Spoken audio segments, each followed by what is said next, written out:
間屋咁大真係好舒服，你睇下啲裝飾、啲石材、啲拱廊係幾咁靚，門口就算而家都係保存住，都係咁好正、好堅固，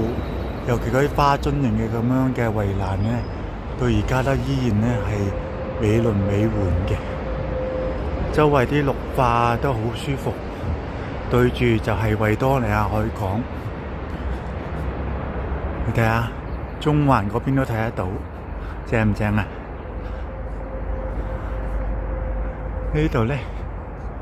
就係我哋香港以前呢一個消防處嘅總部啦，但係咧都可以有咁靚嘅居住同埋生活環境，所以保留落嚟真係唔簡單啦。